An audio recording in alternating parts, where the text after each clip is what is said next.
Welcome to प्रिपरेशनपुर। आज है 31 जुलाई। तो 31 जुलाई से रिलेटेड जितने भी करंट अफेयर के क्वेश्चन बनेंगे उसको हम लोग इसमें डिस्कस करेंगे और साथ ही साथ उससे रिलेटेड जो भी फैक्ट बनेंगे उसको भी मैं आपको बताऊंगा। इन क्वेश्चंस की पीडीएफ फाइल के लिए आप डिस्क्रिप्शन में या फिर कमेंट बॉक्स में जाइए, वहां पर इसकी जो है लिंक आपको मिल जाएगी और वहां से आप टेलीग्राम चैनल को ज्वाइन करें। टेलीग्राम चैनल पे आपको इसकी पीडीएफ फाइल मिल जाएगी और साथ ही साथ इसकी ऑडियो क्लिप के लिए आप खबरी चैनल को ज्वाइन करें तथा वीडियो के लिए यूट्यूब चैनल को ज्वाइन करें और जो है आप फेसबुक पेज को लाइक करें तथा इंस्टाग्राम पे फॉलो करें, जहां पर question of the day per day post किए जाते हैं जो कि आपके लिए काफ़ी बेनिफिट हैं। और अगर आपको ये वीडियो आपके लिए यूजफुल लगे तो चैनल को सब्सक्राइब करें, लाइक करें, कमेंट करें एंड शेयर करें। फर्स्ट क्वेश्चन है, हाल ही में 1998 में चोरी हुई राजस्थान मंदिर की नटसा मूर्ति भारत लौट आई है, यह किस देवता की मूर्ति है? तो इसका जो आंसर हो जाएगा वो हो जाएगा शिव। देखिए अभी हाल ही में जो है 1998 में चोरी हुई राजस्थान मंदिर की नटसा मूर्ति भारत लौट आई है। 1998 में जो है संदिग्ध चोरों ने इसे चोरी करके नकली मूर्ति से बदल दिया था और देश से बाहर इसको बेच दिया था। लेकिन देखिए लंदन के एक कलेक्टर जे कास्मीन ने इसे 2003 में यह मूर्ति उन्हें मिली थी। उस समय जो है इसे भारतीय उच्चायोग को उन्होंने सौंप दिया था और वर्तमान में यह भारतीय उच्चायोग लंदन में थी, लेकिन अब जो है ये भारत वापस आ गई है। अब देखिए बात नटसा मूर्ति की है तो इसके बारे में डिस्कस कर लेते हैं। तो देखिए ये 4 फीट की ऊंचाई की एक सुंदर शिव प्रतिमा है। इसमें दाहिनी पैर के नीचे नंदी का एक सुंदर चित्रण दिखाया गया है और देखिए इसे जो है दुर्लभ सैंड स्टोन से 9वीं शताब्दी में बनाया गया था और यह देखिए प्रतिहार शैली में बनी एक दुर्लभ मूर्ति है और मूल रूप से घटेश्वर मंदिर बरौली राजस्थान से इसका संबंध है। नेक्स्ट क्वेश्चन है, हाल ही में किस मंत्रालय ने डिजिटल शिक्षा पर भारत रिपोर्ट 2020 जारी किया है? तो इसका जो आंसर हो जाएगा वो हो जाएगा मानव संसाधन और विकास मंत्रालय। अभी देखिए हाल ही में मानव संसाधन और विकास मंत्रालय ने डिजिटल शिक्षा पर भारत रिपोर्ट 2020 जारी की है। यह रिपोर्ट मानव संसाधन विकास मंत्रालय, राज्यों और केंद्र शासित प्रदेशों के शिक्षा विभाग द्वारा घर पर बच्चों के लिए सुलभ और समावेशी शिक्षा सुनिश्चित करने और उनके सीखने के क्रम में जो है आने वाली बाधाओं को दूर करने के लिए जो है अपनाए गए अभिनव तरीकों की विस्तृत व्याख्या इसमें की गई है। अब देखिए बात मानव संसाधन विकास मंत्रालय की है तो इसके जो प्रेजेंट टाइम में मिनिस्टर हैं वो हैं रमेश पोखरियाल निशंक। और देखिए मानव संसाधन विकास मंत्रालय ने जो है शिक्षकों, विद्वानों और छात्रों को सीखने की उनकी ललक में मदद करने के लिए जो है कई परियोजनाएं शुरू की हैं, जैसे कि दीक्षा मंच, स्वयं Prabha TV channel, online MOOC पाठ्यक्रम, ऑन एयर शिक्षा वाणी, दिव्यांगों के लिए NIOS द्वारा विकसित डेजी ई पाठशाला, ओपन एजुकेशनल रिसोर्सेज और जो है इसकी राष्ट्रीय repository TV channel, e learning portal, webinar, chat समूह और पुस्तकों के विवरण सहित राज्य केंद्र शासित सरकारों के साथ अन्य डिजिटल पहल भी इसमें जो है इनके द्वारा चालू की गई। तो इतनी चीजें आपको याद रखनी है। नेक्स्ट क्वेश्चन है, हाल ही में प्रीमियर लीग गोल्डन बूट जीतने वाले सबसे उम्रदराज खिलाड़ी कौन बने हैं? तो इसका जो आंसर हो जाएगा वो हो जाएगा जेमी वार्डी। अभी देखिए 33 वर्ष के जेमी वार्डी प्रीमियर लीग में गोल्डन बूट जीतने वाले सबसे उम्रदराज खिलाड़ी बने हैं। इससे पहले जो है चेल्सी के दिदिर ड्रोग्बा ने 2009-10 सीजन में जो है 32 साल की उम्र में यह खिताब जीता था। और देखिए जेमी वार्डी जो है टीम लिसेस्टर सिटी के एक अंग्रेजी यानी कि इंग्लैंड के पेशेवर फुटबॉलर हैं और साथ ही साथ स्ट्राइकर हैं और 2000 के बाद जो है इन्होंने प्रीमियर लीग में शीर्ष स्कोरर बनने वाले एकमात्र अन्य खिलाड़ी अंग्रेजी जो है हैरी केन थे, जो कि अब उसके बाद ये हैं जेमी वार्डी गोल्डन बूट जीतने वाले 9वें अंग्रेजी यानी कि इंग्लैंड के खिलाड़ी हैं। अब देखिए बात यहाँ पर जेमी वार्डी की है तो ये एक इंग्लैंड के फेमस फुटबॉल प्लेयर हैं। तो देखिए फुटबॉल की जो अंतर्राष्ट्रीय संस्था है वो है फीफा और फीफा की जो फुल फॉर्म है वो है federation international D football association. इसकी स्थापना 21 मई 1904 को जो है फ्रांस के पेरिस में हुई थी। इसका जो मोटो है for the game for the world, लेकिन जो देखिए इसका हेडक्वार्टर है वो है प्रेजेंट टाइम में स्विट्जरलैंड के ज्यूरिख में और इसके जो प्रेसिडेंट हैं वो हैं गियानी इन्फेंटिनियो। नेक्स्ट क्वेश्चन है, हाल ही में किस संगठन ने आश्रय नामक मेडिकल बेड आइसोलेशन सिस्टम की शुरुआत की है? तो इसका जो आंसर हो जाएगा वो हो जाएगा रक्षा प्रौद्योगिकी संस्थान उन्नत प्रौद्योगिकी पुणे। देखिए अभी जो है उन्नत प्रौद्योगिकी के विकास संस्थान पुणे ने जो है कोविड-19 पॉजिटिव रोगियों की निरंतर वृद्धि के कारण जो है कोविड-19 संक्रमण से निपटने के लिए मेडिकल बेड आइसोलेशन सिस्टम आश्रय को विकसित किया है। और देखिए इससे जो है कोविड-19 रोगियों के उचित अलगाव को बनाए रखने के लिए यह एक कम लागत पुनः प्रयोज्य समाधान है। यह सांस छोड़ने वाले रोगी के पास जो है सक्शन नकारात्मक दबाव बनाता है और आगे फिल्टर और एरोसोल कीटाणु रहित करता है। यह विशेष सामग्री से बना है और पुनः प्रयोज्य है क्योंकि यह जीवाणुरोधी है और बैक्टीरिया को रोकती है और इससे जो है साफ किया जा सकता है। नेक्स्ट क्वेश्चन है, हाल ही में quest for restoring financial stability in India नामक पुस्तक किसके द्वारा लिखी गई है? तो देखिए ये जो है वायरल आचार्य के द्वारा लिखी गई है। ये प्रेजेंट टाइम में भारतीय रिजर्व बैंक आरबीआई के डिप्टी गवर्नर हैं विराल वी आचार्य। इन्होंने जो है ये पुस्तक लिखी है। यह पुस्तक says publications India private limited द्वारा प्रकाशित की गई है। इस पुस्तक जो है भारत में वित्तीय स्थिरता को बहाल करने के लिए उनके द्वारा किए गए अनुसंधान का वर्णन किया गया है जो निरंतर सुधार के लिए एक ठोस योजना प्रदान करती है। यह पुस्तक जो है मौद्रिक नीति समिति के सदस्य के रूप में दिए उनके भाषणों, अनुसंधान और टिप्पणियों का एक संकलन है जो अधिकतर केंद्रीय बैंक से संबंधित है। जब वह भारतीय रिजर्व बैंक आरबीआई के मौद्रिक नीति के समिति के सदस्य के रूप में सेवा कर रहे थे तो उसके अनुभव को इसमें उन्होंने साझा किया है। देखिए बात अब यहाँ पर आरबीआई की है तो आरबीआई की फुल फॉर्म होती है रिजर्व बैंक ऑफ इंडिया। इसका हेडक्वार्टर जो है महाराष्ट्र के मुंबई में है और इसकी स्थापना जो हुई 1 अप्रैल 1935 में हुई। और इसके जो प्रेजेंट टाइम में गवर्नर हैं वो हैं शक्तिकांत दास। और ये जो गवर्नर हैं शक्तिकांत दास जी ये 25वें नंबर के आरबीआई के गवर्नर हैं। नेक्स्ट क्वेश्चन है, हाल ही में किसके द्वारा भारत में बाघों सह शिकारियों और शिकार की स्थिति पर नवीनतम रिपोर्ट जारी की गई है? तो इसका जो आंसर हो जाएगा वो हो जाएगा केंद्र सरकार। अभी देखिए हाल ही में जो है केंद्र सरकार द्वारा भारत में बाघों सह शिकारियों और शिकार की स्थिति पर जो है नवीनतम रिपोर्ट जारी की गई है। इस रिपोर्ट में कहा गया है कि Nagarjuna Sagar Shri slam tiger reserve में बाघों के लिए जो है शिकार बहुत कम है। अतः रिजर्व फॉरेस्ट में बाघों की आबादी के स्वास्थ्य और विकास के लिए शिकार की आबादी पर ध्यान केंद्रित करना जो है आवश्यक है। साथ ही पार्क के अंदर मानव विज्ञानी दबाव जैसे पशुओं का चरना और जंगली जानवरों का शिकार आदि को नियंत्रित करना अनिवार्य है। अब देखिए बात यहाँ पर Nagarjuna Sagar Shri slam tiger reserve की है तो यह भारत का सबसे बड़ा टाइगर रिजर्व है। यह रिजर्व आंध्र प्रदेश और तेलंगाना में 5 जिलों में फैला है। इस क्षेत्र में ज़्यादातर नल्लामाला हिल्स हैं। कृष्णा नदी रिजर्व से होकर इसमें बहती है।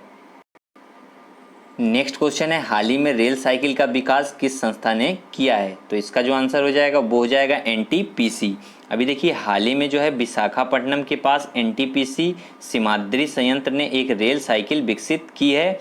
और देखिए ये इस तरह का पहला मॉडल है। इसके द्वारा जो है वर्षा के दौरान आपातकालीन स्थानों तक आसानी से पहुंचा जा सकता है। और देखिए रेल साइकिल एक हल्के वजन की संरचना है। यह कोविड-19 के कारण जो है बंद सेक्शन या कम ट्रैफिक वाले ट्रैक पर गश्त के लिए उपयोगी होगी। अब देखिए बात यहाँ पर एनटीपीसी की है। एनटीपीसी यानी कि नेशनल थर्मल पावर कॉरपोरेशन। देखिए ये जो है विद्युत मंत्रालय के अंतर्गत एक केंद्रीय सार्वजनिक उपक्रम है और यह भारत की सबसे बड़ी बिजली उत्पादन कंपनी है। और कंपनी की जो स्थापना है वो 7 नवंबर 1975 को हुई थी। नेक्स्ट क्वेश्चन है, हाल ही में एस्ट्रोजन परियोजना किस देश की एस्ट्रोनॉमिकल सोसाइटी द्वारा शुरू की गई है? तो इसका जो आंसर हो जाएगा वो हो जाएगा अमेरिका। देखिए हाल ही में जो है अमेरिकन एस्ट्रोनॉमिकल सोसाइटी और उसके ऐतिहासिक खगोल विज्ञान प्रभाग द्वारा एस्ट्रोजन परियोजना लॉन्च की गई है। यह जो है शिक्षाविदों के लिए एक वंशावली परियोजना है, विशेषकर उनके लिए जिसने एस्ट्रोनॉमी से संबंधित शोधों पर डॉक्टरेट अर्जित किया है। देखिए परियोजना जो है शिक्षाविदों को उनके पूर्वजों का पता लगाने की अनुमति इसमें देती है। और देखिए शैक्षणिक वंशावली में एक व्यक्ति के माता पिता उसके थीसिस सलाहकार ही होते हैं। इसके लिए जो है प्रयुक्त डेटाबेस 33,000 से अधिक खगोलविदों, उनके सलाहकारों और विश्वविद्यालयों और उनके शोध प्रबंधों के लिंक के बारे में जानकारी प्रदान करता है।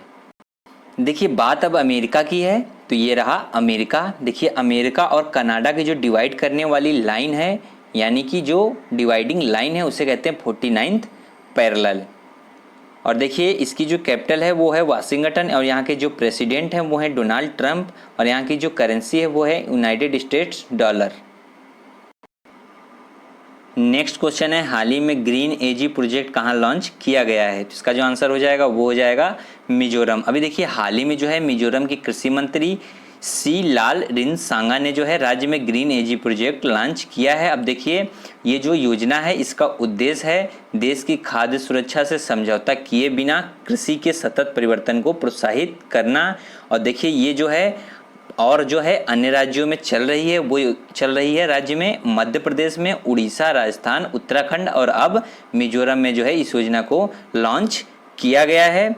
अब देखिए बात ग्रीन एजी प्रोजेक्ट की है, तो इस प्रोजेक्ट को वैश्विक पर्यावरण सुविधा द्वारा वित्त पोषित किया जाता है, जबकि कृषि सहयोग और किसान कल्याण विभाग इसकी जो है राष्ट्रीय निष्पादन एजेंसी है। यह परियोजना भारतीय कृषि में जैव विविधता, जलवायु परिवर्तन और स्थायी भूमि प्रबंधन उद्देश्यों और प्रथाओं को एकीकृत करती है। देखिए बात अब मिजोरम की है, तो ये रहा मिजोरम। मिजोरम की जो कैपिटल है वो है आइजॉल, और यहाँ के जो चीफ मिनिस्टर हैं वो हैं जोरम थंगा, और यहाँ के जो गवर्नर हैं वो हैं PS Sreedharan Pillai. Next question है, हाल ही में लाइफ साइंसेज पार्क की आधारशिला कहाँ रखी गई है? तो इसका जो आंसर हो जाएगा वो हो जाएगा बेंगलुरु। देखिए हाल ही में जो है कर्नाटक के मुख्यमंत्री BS येदियुरप्पा ने इलेक्ट्रॉनिक सिटी बेंगलुरु में बहुप्रतीक्षित लाइफ साइंसेज पार्क की आधारशिला रखी है, और इस पार्क का जो पहला चरण है वो दिसंबर 2022 तक पूरा होने की इसमें उम्मीद है। और देखिए दुनिया के सर्वश्रेष्ठ जैव प्रौद्योगिकी बुनियादी ढांचे से लैस लाइफ साइंसेज पार्क में 50,000 से अधिक रोजगार पैदा करने की क्षमता है, और साथ ही यहाँ 150 से अधिक कंपनियों का घर होने का अनुमान है। और देखिए यहाँ पर जो है एक बात और समझनी है कि एशिया जैव प्रौद्योगिकी क्षेत्र में जो है कर्नाटक 9% बाजार की हिस्सेदारी है, जबकि अपना देश भारत में कुल 35% की हिस्सेदारी है। देखिए बात अब यहाँ पर कर्नाटक की है, तो ये रहा कर्नाटक। कर्नाटक की जो कैपिटल है वो है बेंगलुरु, और इसका जो गठन हुआ राज्य के रूप में वो हुआ 1 नवंबर 1956 को। यहाँ के जो चीफ मिनिस्टर हैं वो हैं BS येदियुरप्पा, और यहाँ के जो गवर्नर हैं वो हैं वाजूभाई वाला।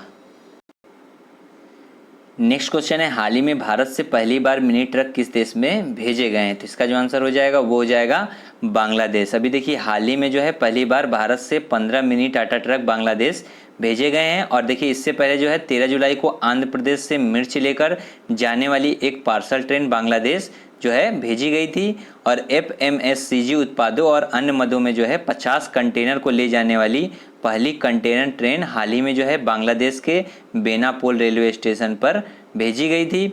और साथ ही देखिए देश में यात्री और कार्गो सेवाओं में उपयोग के लिए भारत ने बांग्लादेश को जो है 10 डीजल इंजन हाल ही में दिए थे। तो बांग्लादेश से रिलेटेड इतने जो है क्वेश्चन आपको करंट के याद रखने हैं। देखिए बात अब बांग्लादेश की है, तो ये रहा बांग्लादेश। बांग्लादेश की जो कैपिटल है वो है ढाका, और यहाँ की जो करेंसी है वो है बांग्लादेशी टका, और यहाँ के जो प्रेसिडेंट हैं वो हैं अब्दुल हमीद, और यहाँ के जो PM हैं वो प्रेजेंट टाइम में है शेख हसीना। नेक्स्ट क्वेश्चन है, हाल ही में मानव तस्करी के विरुद्ध विश्व दिवस कब मनाया गया है? तो इसका जो आंसर हो जाएगा वो हो जाएगा 30 जुलाई। अभी देखिए मानव तस्करी के खतरे के बारे में जागरूकता बढ़ाने और पीड़ितों के मानव अधिकारों की रक्षा के लिए जो है 30 जुलाई को मानव तस्करी के विरुद्ध विश्व दिवस मनाया गया है। World day against trafficking in persons 2020 की थीम मानव तस्करी पर पहले रिस्पोंडर्स पर केंद्रित है। तो देखिए 2020 की जो थीम है वो क्या है, मैं फिर से रिपीट कर दे रहा हूँ, world day against trafficking in persons. तो ये आपको याद रखनी है। और देखिए संयुक्त राष्ट्र महासभा ने 2013 में पहली बार 30 जुलाई को मानव तस्करी के विरुद्ध विश्व दिवस के रूप में नामित किया था। देखिए बात अब यहाँ पर इम्पॉर्टेंट डे की है, तो जुलाई में अभी तक जितने भी इम्पॉर्टेंट डे मैंने आपको बताए हैं उसको हम लोग सीक्वेंस में रिवाइज करेंगे, और साथ ही साथ आपको भी रिवीजन के रूप में रिवाइज करना है। तो चलिए स्टार्ट करते हैं। 1 जुलाई को मनाया गया राष्ट्रीय चिकित्सक दिवस, राष्ट्रीय डाक दिवस, कनाडा दिवस, नेशनल US डाक टिकट दिवस, राष्ट्रीय गिंगर स्नैप दिवस, चार्टेड अकाउंटेंट्स दिवस। और 2 जुलाई को मनाया गया विश्व यूएफओ दिवस और 2 जुलाई को मनाया गया राष्ट्रीय अनिषेध दिवस। ऐसे 3 जुलाई को मनाया गया राष्ट्रीय फ्राइड क्लेम दिवस, 4 जुलाई को मनाया गया यूएसए स्वतंत्रता दिवस और अंतर्राष्ट्रीय सहकारिता दिवस। 6 जुलाई को मनाया गया विश्व जूनोसिस दिवस और 11 जुलाई को मनाया गया विश्व जनसंख्या दिवस और 12 जुलाई को मनाया गया राष्ट्रीय सादगी दिवस, पेपर बैग दिवस, विश्व मलाला दिवस और 14 जुलाई को मनाया गया बस्तिल्ले दिवस और 17 जुलाई को मनाया गया अंतर्राष्ट्रीय न्याय के लिए विश्व दिवस और 18 जुलाई को मनाया गया अंतर्राष्ट्रीय नेल्सन मंडेला दिवस, 22 जुलाई को मनाया गया पाइस स्वीकृति दिवस और 24 जुलाई को मनाया गया राष्ट्रीय थर्मल इंजीनियरिंग दिवस और ऐसे ही 26 जुलाई को मनाया गया कारगिल विजय दिवस और 28 जुलाई को जो मनाया गया वो मनाया गया राष्ट्रीय अभिभावक दिवस यानी कि पेरेंट्स दिवस और विश्व प्राकृतिक संरक्षण दिवस, विश्व हेपेटाइटिस दिवस और 29 जुलाई को मनाया गया विश्व बाघ दिवस। अब जो है 30 जुलाई को मनाया गया मानव तस्करी के विरुद्ध विश्व दिवस। तो जो आपको जो है ऐसे ही एक सीक्वेंस में जो है इम्पोर्टेंट डे याद होने चाहिए जो कि आपके लिए बेनिफिट करेंगे। देखिए जो मैंने आपसे क्वेश्चन ऑफ द डे में क्वेश्चन पूछा था वो पूछा था खेलो इंडिया यूथ गेम्स का चौथा संस्करण किस राज्य में आयोजित किया जाएगा। तो इसका जो राइट आंसर था वो था हरियाणा। तो काफ़ी लोगों ने जो है कमेंट करके इसका आंसर दिया और साथ ही साथ इसके बारे में भी लिखा है। तो आपको भी जो है जो भी मैं क्वेश्चन ऑफ द डे में क्वेश्चन पूछूं उसका जो है आंसर कमेंट बॉक्स में कमेंट करना और साथ ही साथ उसके बारे में भी लिखना है। नेक्स्ट क्वेश्चन है क्वेश्चन ऑफ द डे में आपके लिए कि हाल ही में भारत ने किस देश को 10 ब्रॉडगेज डीजल रेल इंजन भेंट किए हैं। इसके जो ऑप्शन हैं वो हैं भूटान, बांग्लादेश, नेपाल, अफगानिस्तान। जो है आपको इसका आंसर कमेंट बॉक्स में कमेंट करना और साथ ही साथ उसके बारे में भी बताना है। देखिए मैंने जो क्वेश्चन ऑफ द डे में क्वेश्चन पूछा था उसके टॉप 3 रैंक होल्डर जो रहे हैं वो हैं फर्स्ट पे शिवा सिंह, सेकंड पे हैं गौरव वर्मा, थर्ड पे हैं सोनू मिश्रा। तो देखिए आपको भी जो है टॉप 3 में ऐसे ही जगह बनानी है, कमेंट करना है आंसर। और अगर आपको जो है ये जो है मेथड और बताए गए क्वेश्चंस आपको अच्छे लग रहे हों, आपके लिए यूजफुल हों तो चैनल को सब्सक्राइब करें, लाइक करें, कमेंट करें एंड शेयर करें। और देखिए खबरी ऐप पे यूट्यूब पे जो है आप जो सब्सक्राइब करें एंड फॉलो करें और साथ ही साथ फेसबुक पेज को लाइक करें और इंस्टाग्राम पे भी फॉलो करें। ओके आज के लिए इतना रखेंगे। Thank you.